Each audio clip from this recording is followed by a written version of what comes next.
Tonight, as I mentioned, we are beyond delighted to welcome one of the most distinguished and influential speakers ever to join us at a water policy dinner.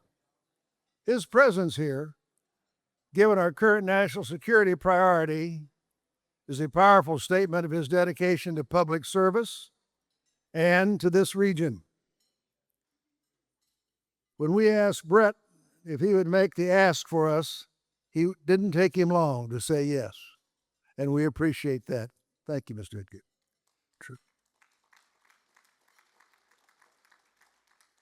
Troy Edgar serves as a Deputy Secretary of the United States Department of Homeland Security, where he helps oversee critical operations and strategy impacting cybersecurity, emergency response, border security, and importantly, national infrastructure, including water resilience. But before his federal service, he built his leadership foundation right here in the county.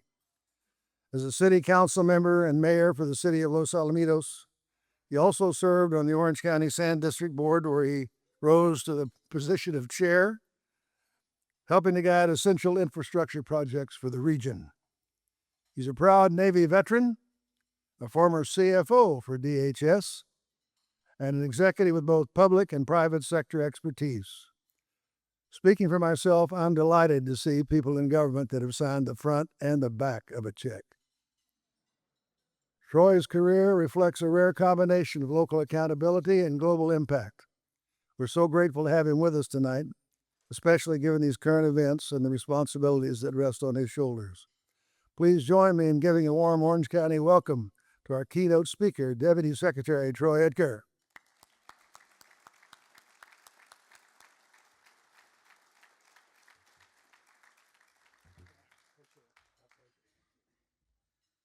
Good evening. How's everybody? Yeah, thank you. I am so honored to be here tonight. It's weird when you come back home. I would just say, when I got started in politics here in Orange County, it was 2006. And, I learned a really important principle when I first started, which is dance with the one that brought you. And so I danced with Brett Barbary at the very beginning. I want to thank Brett first and foremost. Thank you, Brett. He pulled me into politics at Z Tejas in South Coast Plaza. And he said, if there's a seat open, run. If not, don't think you can take somebody out. So that was really good advice. I would like to also thank a couple people. Sheriff Barnes left, but I'd also want to thank Todd Spitzer. So Todd was very helpful in my Senate confirmation. When you're going up with the U.S. Senate, you got to have some credibility, especially in law enforcement. And Todd, I just wanted to say thank you. Thank you. And I guess before I get going, I owe just a tremendous debt of gratitude. I want to thank the Metropolitan Water District. I'm so privileged to be able to be here. And I just want to thank them for inviting me. So Larry and the whole crew, thank you guys for having me here. I really appreciate it. So like I said, I started out here, and being with the Department of Homeland Security, this is my second tour of duty. I did the first tour in the previous administration with President Trump as the chief financial officer, and people that know me know that I'm pretty in the details of a lot of things. But what that helped me do, and what I hope to be able to bring to you guys tonight is, being able to be the chief financial officer, you had to learn the whole department. You weren't just doing immigration. You weren't just doing the Coast Guard or the Secret Service or TSA or any of that. You had to learn all of the department. And so, what that allowed me to do is that when it came time to have the opportunity of working with the Secretary Noem, who was Governor Noem at the time, I've told this story a couple times, is I had got a call, went down to Florida, and had an opportunity. I walked in the room, and all the people that you see around immigration, Stephen Miller, Homan, all those guys, and the secretary. And I walked in and said, they asked me to come down and talk to the secretary, the governor. And I looked around, and I'm not sure what she wanted to talk about, because I don't think she was into finances, And so I sat there for a moment. I looked down. I could tell that they had a 2-day agenda. They'd been in a boardroom at a hotel there in Palm Beach, West Palm Beach. And I noticed that it was all immigration. And so they looked up and they said, "Hey, we want to introduce Troy Edgar." And they're there. "Are you ready to brief her?" I'm like, "Sure." And so I just looked down. I said, "Governor Nome, yeah, you have spent the last 2 days focused on immigration. Let me tell you about the rest of the department." And with that, I had the opportunity really to kind of, from that point, it just formed a great relationship with her. And then eventually her and the president asked me to be the deputy. So I think that story is important because, for everybody that's in here, you guys are the local leaders, or you're the county leaders, or you're the top district attorney. We all did this because we care about our community. We really wanted to do something special. And we really, I always say there's two people in the local, that start out in local politics: people that want to be somebody, or people that want to do something. And most everybody in this room, wants to do something. And I'm so proud to be here with all of you. I guess in the dance with who brought you, I also want to acknowledge John Morlock. I remember when I first ran, I was trying to get the best endorsements I could, and as a finance guy with the whole 20-year bankruptcy, I was the best one, and it best represented my brand. So John, thank you, and it's very nice to see you.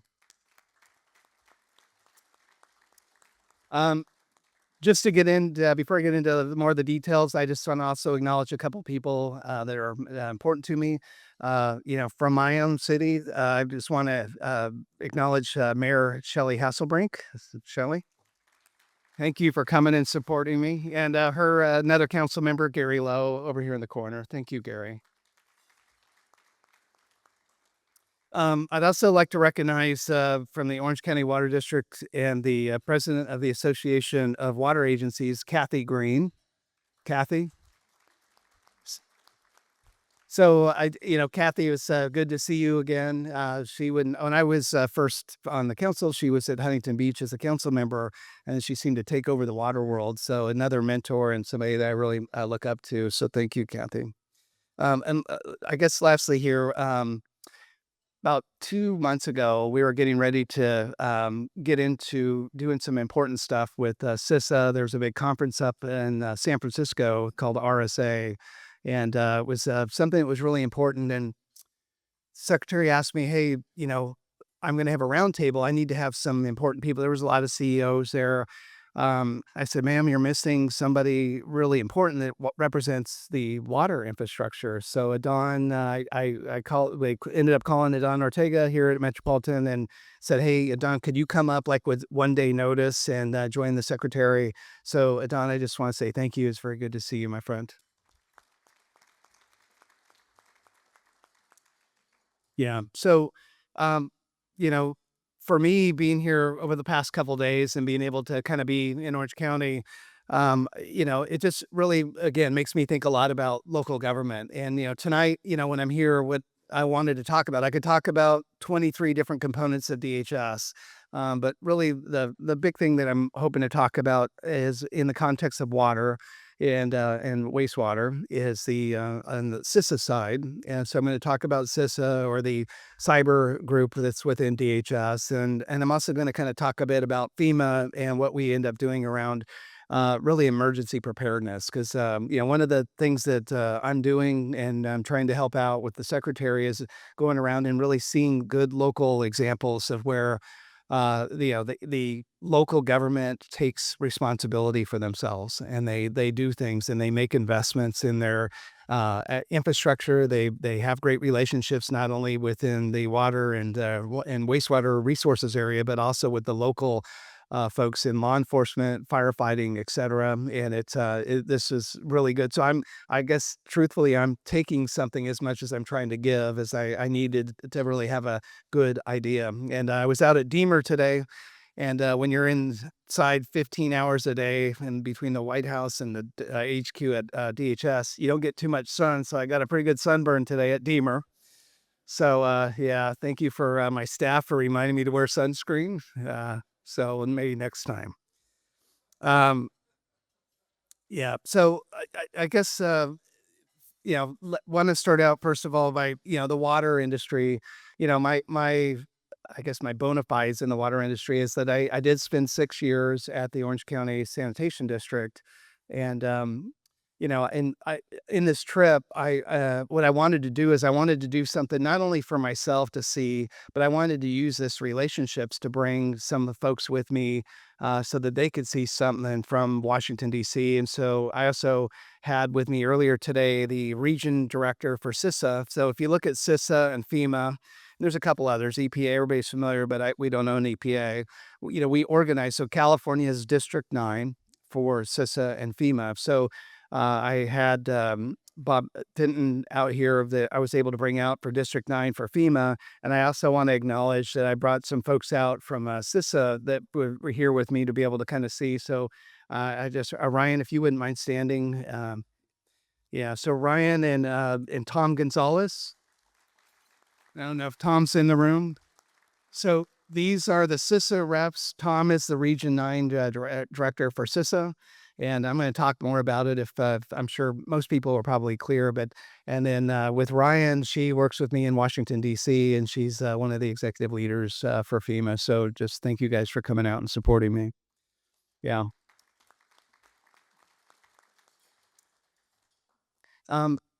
So kind of looking at the water industry just in general, like I said, I think what was important for me when you look at kind of how things are set up, right now, especially right now with what's going on with Iran and in the Middle East and the times that we're living in, a big focus that we have at DHS is to look at what's going on with the infrastructure. So water, wastewater, et cetera. Just a little bit at the highest level. So CISA, the Cybersecurity and Infrastructure Security Administration, they're basically focused across 16 different sectors, right? So, water and wastewater is a sector, and that's one of 16 that we're talking about. But that really is the lifeblood. Water can really cause a tremendous amount of and be weaponized. And so something that we're really trying to do is focus from a perspective at the national level to make sure that we're, working with the water industry. So again, a lot of people were asking me, hey, you're going to go talk about water. And it's like, sort of like the secretary, it's like, you got to understand all the different missions that we have over at DHS. Um, you know, when you look at all the wastewater agencies and stuff that out there is there's about 150,000 drinking water systems. And, and you think about, there's everything from the metropolitan, which is huge, to small water districts that have 2 or 3 people or it's contractors. And so there's everything in between. And so really something that I realized, and I was trying to get a better idea of being out here with the water industry, is a lot of people when it comes to CISA and understanding what do the water companies and the water agencies need to do to make sure. And just so like I said, everybody's clear. I keep using CISA as a acronym, but really think about in the context of people can come in and actually, now that everything is online, in the olden days, they would say the systems that manage all the water systems, the control valves, all the electrical supply, everything that controls the water, the pumps,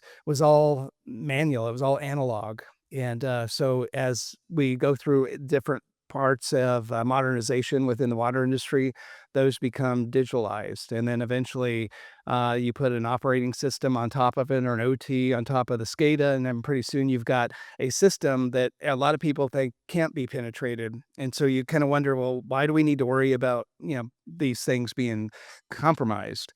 And, every day I go through a presidential daily brief, and so I get to see stuff that happens at a very detailed level, pretty classified. And I would just say that this is a true threat. It's something that, what's happening is, right now, the actors that many of you have heard of, Salt Typhoon. So Salt Typhoon is where the PRC, China, has basically infiltrated our infrastructure here in the U.S., and they're focused on electrical and water and wastewater, et cetera. And they're basically entering and basically at this point showing us that they're in the systems, and they're doing things so people recognize that they have the capability. And so, what we do at Homeland Security is that we're responsible for making sure that we're focused on what are the threats of the homeland, not just law enforcement, immigration, Coast Guard, et cetera. It's, when it comes to a cyber attack, that could be one of the easiest ways to be taken care of. And so one of the things, like I said, that we do a lot of work on is try to build these relationships and these partnerships. And then, like I said, it's not only just China. We've had a lot of stuff going on between us and Russia right now, and obviously with that. And again, if you're familiar and you follow this very closely, you'll see the activists. They'll come in and they'll actually access the systems. They'll make control adjustments. The one of the biggest things I realized in this industry is that a lot of the new technology, when it gets installed, nobody changes the passwords. It's simple stuff. And so people come in and they just basically come and compromise the systems. And a lot of times they just leave their thumbprint just so they know that we know that they're there. And one of the things that we've been very focused on is just trying to make sure that, one of CISA's roles is to go out there and communicate and to establish relationships. So earlier today, I was at the LA Sanitation District, and I had never been out there before. I was, 6 years on the sanitation board for Orange County.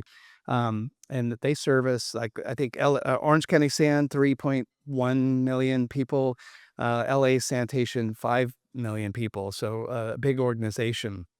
And, what we realized out there is that, they had a lot of activity going on, and it was interesting to kind of see their level of engagement was pretty good. But, we were also trying to build a relationship for the long term. One of the areas that, I realize is that what I hear when I'm on the road, a lot of the water districts are like, hey, there is a lot of overhead to get involved with the federal government. And so, that's something that we worry about. Once you start that process and you get involved, to kind of keep that relationship up and to keep it going, a lot of the organizations wonder, is the juice worth the squeeze? So, again, one of the reasons why I brought the CISA leadership out here is for the water folks that are here, is that you maybe have an opportunity, if you have questions, and to be able to build the relationship at the federal level. I think that'd be very good. Um, I wanted to talk a little bit about President Trump and Secretary Noem's vision. What we're trying to do. A big part of the focus that we've had is to just make sure that we implement policies that are focused on protecting the critical infrastructure. There's been a lot of focus on, is that, can we walk and chew gum? Is that something that we are focused on? And I just want to reiterate that, we do see the challenges with critical infrastructure. And again, I hope that you see by the visit out here, we'll talk more about some of the details, but really, really important part of the president's policies and what we're trying to do. Um, for a little bit of more of an education with what's going on. When you work with CISA as part of the group, you'll also notice we do a lot of work with EPA. So, I one of the things that I was hoping to be able to do by talking to people and meeting folks out here is to get feedback to kind of take back to Washington, to be able to get with the folks there and make sure that we are trying to do a good job of having connections, getting recommendations. I've already in the couple days that I've been here, been able to meet with a lot of people that have been giving me really good feedback. And I would just say that, if you do have anything, I also brought my chief of staff out here, Clark, if you would just raise your hand. So yeah, Clark is somebody that, like I said, I'm trying to get as much from this trip as maybe I'm hoping to be able to give back to you guys. Um, so earlier today, I got to go out to Deemer, to the water treatment plant, and be able to kind of understand, really the importance and the volume. Just from a raise of hands, and I'm probably sure most of you did. Has everybody taking the water trip to the Colorado River? Yeah, yeah, in this audience. I always tell people in Washington, D.C. that, they're like, hey, you know a lot about water. It's like, if you ever go on those trips. But, the thing that I realized too is that, the critical infrastructure, still people, outside of this room, they don't fully realize how important and how complex it is. And I don't think you need me to say it, but I just want to say I really appreciate everything that everybody in this room is doing to contribute to the infrastructure and to contribute to the process of water and wastewater. When I was at the Sand District, I had to kind of take a shot at some of my friends because I'm a little partial to wastewater. Yeah. So yeah. And on that note, I would like to acknowledge a great partnership also between the Orange County Water District and the Orange County Sanitation District with GWRS. And if I can, I would like to be able to acknowledge the chairman of the board over there, Ryan Gallagher, if you wouldn't mind standing just for a second, and Dennis Bilodeau. Yeah. So, I mean, again, I'm preaching to the choir here, but, over 125 now, probably 150 million gallons of water put back into the groundwater. It's just amazing, and it's a model. Little unknown secret I'll just disclose here. So about 2014, had an opportunity when I was the sanitation district chair to go to Abu Dhabi and Dubai. And I'm embarrassed to say, but I was with Dennis Bilodeau. And yeah, and then I ended up, I thought I was done sharing rooms with people in college, but apparently Dennis said I could not get a room in Abu Dhabi. So I actually, that's my sleep partner over there, Dennis Bilodeau. So yeah, I don't like, yeah, thank you. Um, yeah, he came up to me and goes, "You remember when we stayed together?" It's like, yeah, after like 10 years of counseling, I forgot it. But thank you, Dennis, for reminding me tonight. Um, yeah, and then again with the California, with all the water infrastructure, something that I wanted to talk a little bit about was, right now, obviously, there's a lot of discussions on what's going on with FEMA. But something that one of the reasons why I wanted to come out and especially go to Yorba Water District is they did two things that I thought was very impressive that I kind of wanted to take with me and illuminate. And the first one is the power generation. They have these backup generators that move water. Um, you know, January when the wildfires of LA and all this stuff was going on, a big thing that you would always hear is that there was no water in the reservoirs, and a lot of stuff was going on. And and I just remember hearing Yorba Water District making a significant investment in generation. And anybody goes up there, it's like the Beverly Hills of Orange County. It's up in the hills. It's awesome up there. Everybody wishes they lived there, right, Brett? And not really, but I but to get water up the hill and to keep it up there, and to be able to move it around, I thought that that was a great example. So, one of the things that we've been focused on from a FEMA perspective is to push accountability for preparedness and to basically harden infrastructure. And so I thought that that was a great example. And it's one that I like to use when I'm going around the nation and talking about, what is President Trump's vision for, what FEMA needs to be in the future. The second thing that I thought was really good was the Healy hydrant. That was something that was basically put in place. And yeah, there's a picture of it there. It was interesting. So I went up there today. That was part of the sunburn too. But as I was up there, basically on top of a hill with the pad and a great partnership, especially on the Wells Fargo side. The water district worked with Wells Fargo. They formed a partnership. They basically got the land and then got with the Orange County Fire Authority, created more of a partnership, and then we're able to kind of work out a situation where they could basically use this process to be able to fill 1,000 gallons for Orange County Fire Authority helicopters and 2,500 in the Chinook that's up there. And so I also got to see a demonstration of that today, and it's just amazing. It's empty, radio controlled from the helicopter. No one has to be there. The helicopter comes down, picks up 1,000 gallons and then takes off. And, just even within the last month, this thing's been used 5 times with 27 drops at a time. And if you talk to the fire authority, I was on that board for 2 years, the Orange County Fire Authority. And that is the key for those types of fires is to start to douse them out at the very beginning before they get out of control.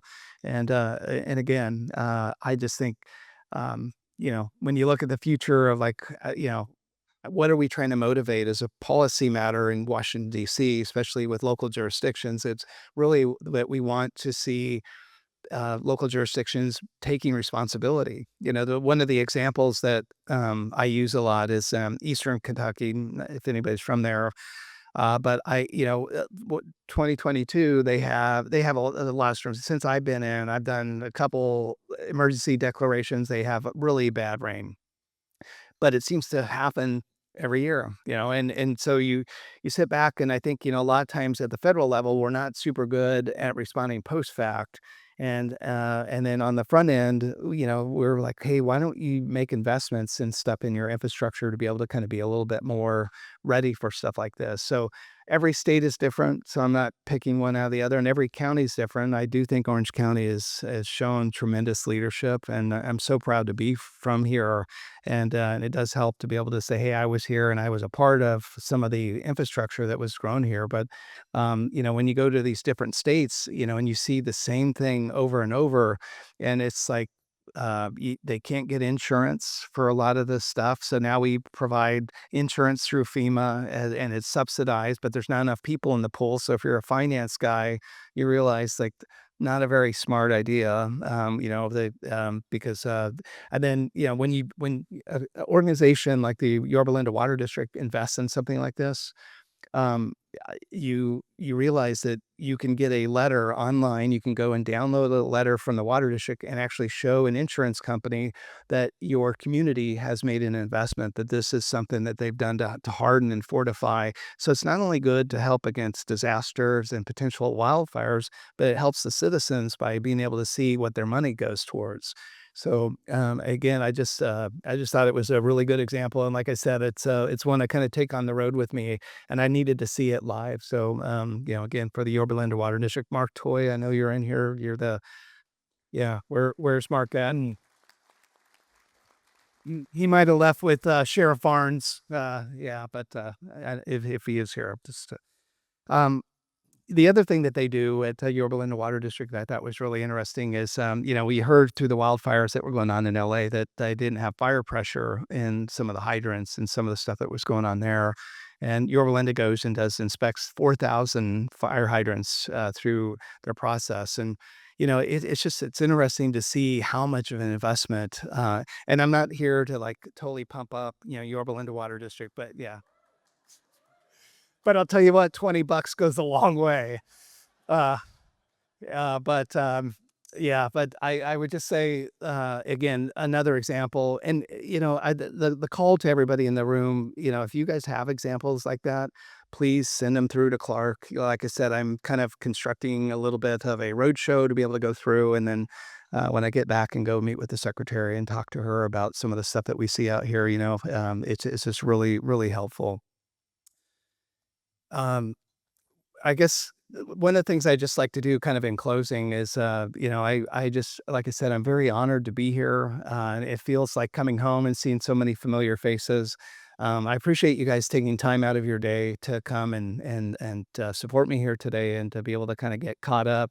I would just say if you guys come to Washington, D.C., I would love to catch up. A lot of you that are in this room, you guys come and call and we try to get together. But if I can be of any support or a resource or my office or the CISA administrators or the FEMA administrator, that I would just wanted to make sure that we made the connection and be here. And again, I would just say again for everybody, thank you. And I'm looking forward to my fireside chat with the big guy over here. So thank you. Thank you all.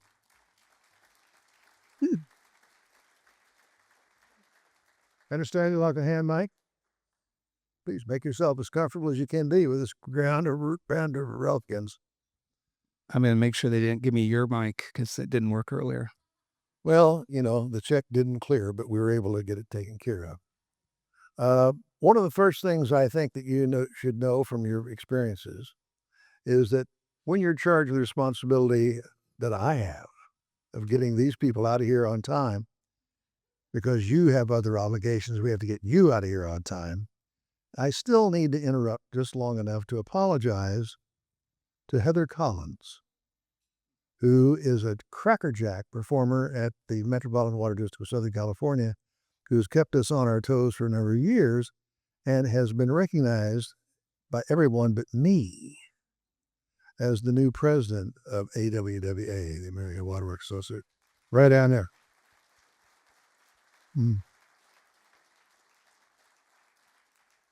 And because everyone knows that I'm resistant to change, apparently I didn't want to let Kathy Green go as president of the Orange County Water Agencies, the Orange County Water, and recognize Dennis Bilodeau as the actual president. But Dennis, my apologies, but you know how I feel about Kathy.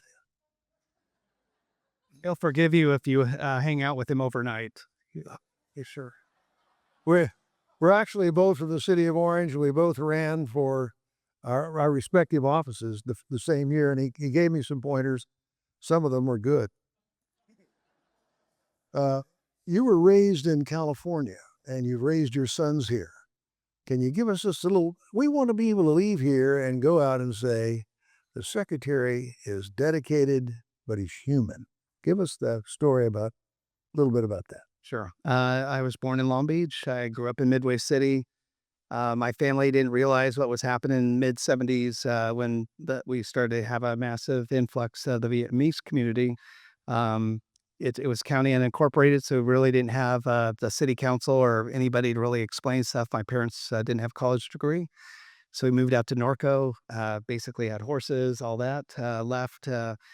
After Norco, went into the service and got my college done, and then basically started into my corporate career. And about halfway through that, I realized I really wanted to give back.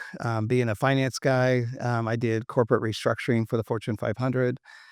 We were having a problem in our city financially, and one of my neighbors said, "Hey, you should try to help out by doing something." And so I started that, and that's where I met Brett, because I didn't know what that meant. And the one question that I asked, I said, "Hey, I had at that point had started a couple of companies, and I said, how much time does it take?" And he's like, "Oh, it's really up to you. It just it could be nothing, it could be a lot." When that was a lie.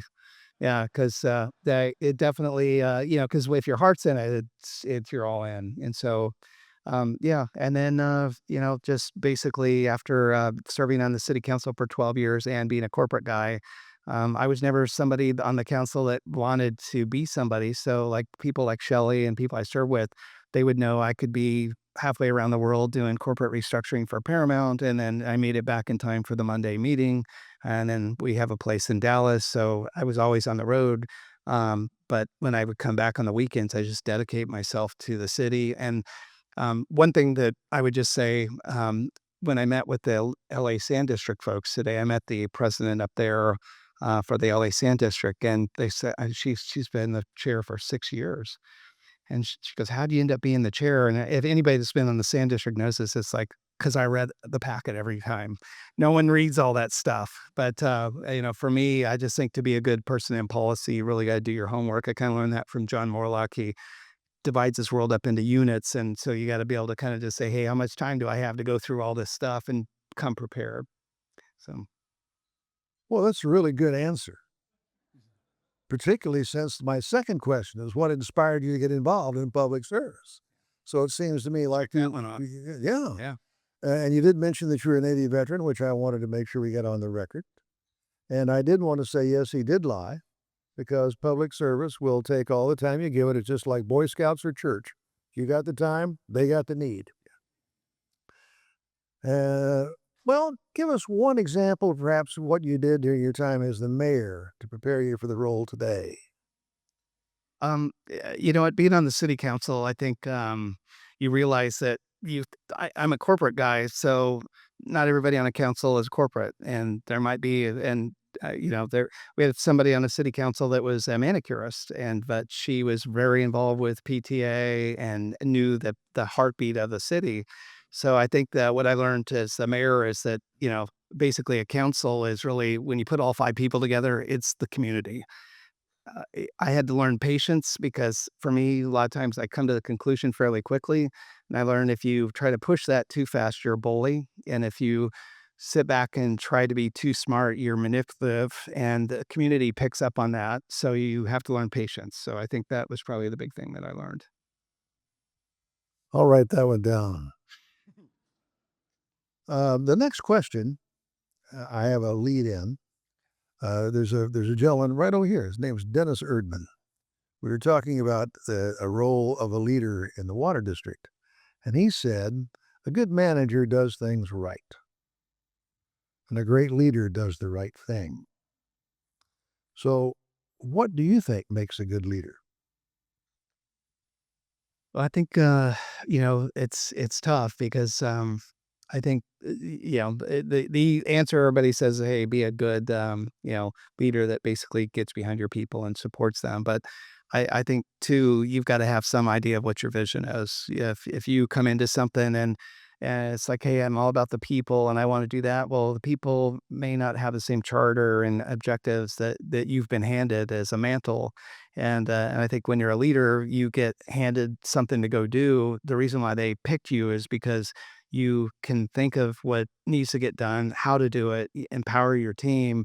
And so I see a lot of people that end up getting to become a leader and they hit the Peter principle. They got it and they checked it off, but they don't really know how to lift the organization to the next level. So I think a good leader, really thinks through, is at multiple dimensions, much deeper, and definitely at the end of the day, really is, genuine. They're the same person. You have a leader that you talk to them one on one, and they're like, hey, this person's terrible over here, and that's your colleague. You could just imagine when you walk out of the room, they're saying the same thing about you. So you got to be consistent. I'm writing this down: consistency, patience, finding myself on the wrong end of the list. You mentioned infrastructure is vital to both public health and other issues and is increasingly targeted by both nation state and criminal cyber actions. How is the DHS working with water utilities, many of which are small, hence resource constrained, to help strengthen their cyber defenses? And if you can remember this question, it's long. What role does DHS play in driving these efforts forward in the current administration? So, how is DHS working with water utilities? And you mentioned the disparity in size. Yeah, I did mention earlier, but I'll just kind of bring it up again. Like I said, there's 16 sectors. Water, wastewater is an important one.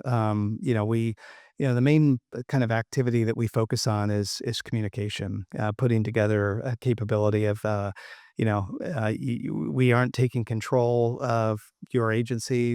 But we do want a relationship. We provide communication. I think something that's really important the federal government can do is, we see everything across the US. And so once you're plugged into this, you get the benefit of seeing all that too and being able to say, hey, look, you're going to make the judgment whether you have a problem or not.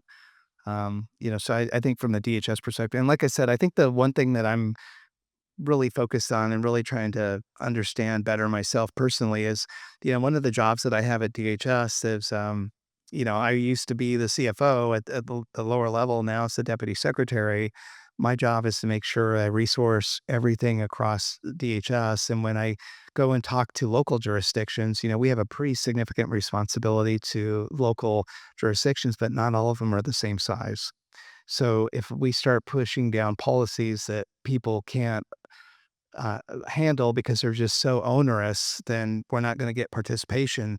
And if you're in a big organization and you have, pretty good capability and resources, you'll participate, but you'll be overrepresenting what the industry can do. So I think where DHS and what you'll see with my team is we really want to get out and try to meet the different places across the US where they're at, not just use one monolith and kind of treat it as one. Thank you. Wildfires continue to increase in frequency and, unfortunately, intensity. What steps DHS might be taking in partnership with state, local, private sector partners to help communities better prepare for wildfire emergencies? Yeah. So, one of the steps that we're taking is we're looking at trying to see what the best practices are. I think, if you look at wildfires and you kind of look at how they're decomposed in the way that DHS looks at stuff like this. So DHS, like I said, 23 components, FEMA is the big one. And so when we talk about wildfires in the context of FEMA, It basically there's two pots of money in FEMA. There's disaster relief fund, which comes in after bad stuff happens. Katrina, the North Carolina, all that stuff. What'll end up happening there is, and Mark Toy used to be in the U.S. Army Corps of Engineers when I met him before. We on that side, what we try to do is we try to help communities recover immediately as they're going through something. The challenge is that then the recovery, we're still doing stuff for North Carolina today that, is taking a lot longer than we had anticipated. And so those costs kind of trail out. The second pot of money within FEMA that we focus on is called non-disaster recovery, or the non-disaster recovery fund. And that's where you'll see a lot of the different types of grants and ways to be able to go through and apply.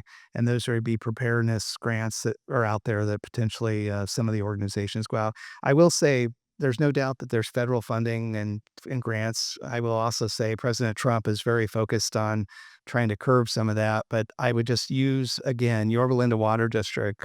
They make a partnership with Wells Fargo, and they together with the community put a deal together. I was with Southern California Edison, or Edison International today. Same sort of thing with the Metropolitan Water District. Is there a partnership? So I would just say what we're hoping to be able to do is to model and then promote some of the relationships that are at the public-private partnership level. I want you to know I read a book once. Pretty exciting. This one was about Theodore Roosevelt, and basically he said, find good people that know what they're doing, hire them, and then get out of their way. And the idea of going around visiting with people who have developed successful programs that you might employ that utilization factor elsewhere continues to fill us all with great hope. We've covered many threats facing our nation's infrastructure, which are essential to both public safety and national security. What do you see as the greatest threat facing these systems today? How can public and private sectors continue to partner with you at DHS to address and mitigate that risk? And again, this is the trust but verify. Every day, I go through, like I said, the presidential's daily brief. It's what he sees. I get to see everything at every classification level, and I see stuff that's happening in this sector and within the different sectors that we're responsible for, especially on the CISA side. But then when I go out and I talk to different organizations, they're like, "There's nothing to see here. We're good.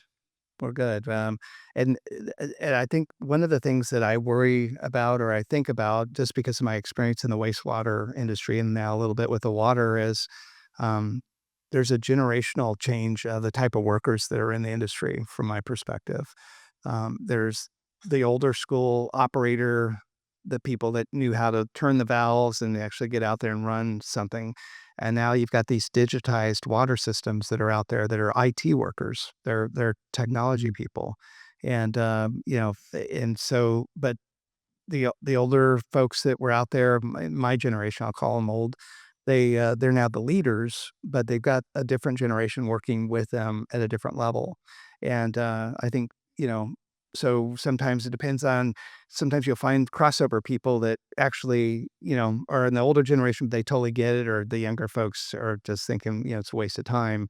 And I just say that one of the threats is, and again, it's about the communication and about looking really in the mirror. You guys are all leaders in water and wastewater, and you just ask yourself, like, do I believe anything this guy said tonight? Like, really? Or is there really, fine, people are breaking into the system and they're turning valves, and it's minor things. Does that matter?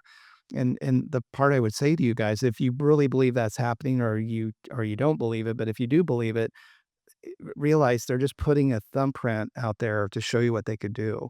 It's like somebody, like, there's a much bigger objective out there that has potentially military objective orientation that they're working their way through. And I think it'll be how well, using Yorba Linda again, did the local agencies realize how important this is, and they start to take it really seriously. I'm not trying to make everybody fearful of it, but one of the things that CISA does for the organizations is they do kind of a self-test. And And one of the examples, and this came up today at LA San, they put something on their systems and they track all of the traffic that goes through the technology of all the control systems, and they give them a feedback after a month. And what LA San found out is that they actually had rogue traffic in their system that they could not explain. And that gave them something to step back and to investigate. And I'm not saying they found great stuff, but it just starts with that. So I think it's the cross generation of, we're in a really, I mean, this room, it's really exciting to be if you're in the water and wastewater, industry. Right Isn't now. it just? Yeah. Well, that's it. Water, exciting. Oh, I love You hear the man? Water's exciting. it. They like it. There it is, Larry Dick. Yeah. But again, like I would say, it's really, I think, the threats are real. And if you don't think they're real in your organization, then I would say, kind of keep an open mind. And we thank you for that. Do you have time for one or two questions?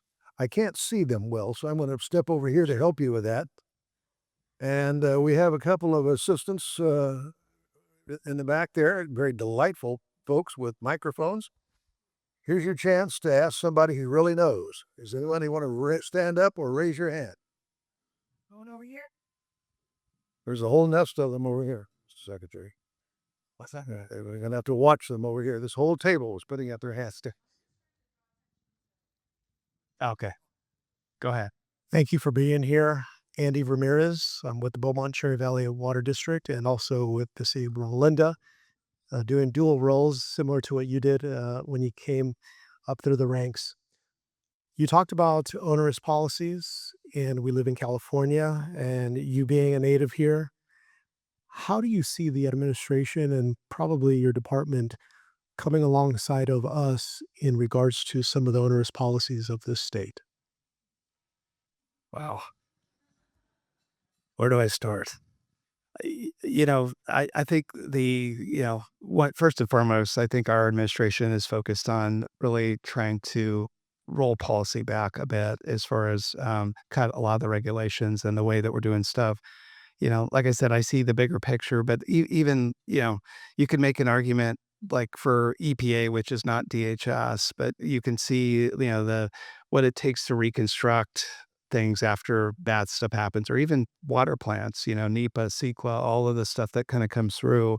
And I hope that what you'll see from the Trump administration is that we are really focused on trying to rewrite the book on that. And, like I said, I being a California person, I had a ton of friends that were entrepreneurs like me and made a lot of money and left. I didn't leave. I've stayed here because I really believe that like this state has a future, and I think that common sense will prevail. I know a lot of stuff that's going on right now, especially in the immigration side, is a tough one. But I think that when you look at what's going on, with stuff like in the water industry, that we're talking about, and a lot of the different industries, I think that you're seeing that we're very open to put proactive people in to try to change policies. The issue about, well, what can we bring California along with? I think California's got to look in the mirror too and say, what do they want to do? Sometimes when you see logic and you think, I always believe in the Socratic method that like if everybody looks at the same facts, they'll reach a pretty reasonable conclusion. Now that I see everything across the U.S., I don't necessarily always see that in California. So I would like to try to serve up as much as I can and influence it with being the Deputy Secretary for Homeland. But a lot of it is a dual responsibility. And so I think California has to take some responsibility for that too. Thank you.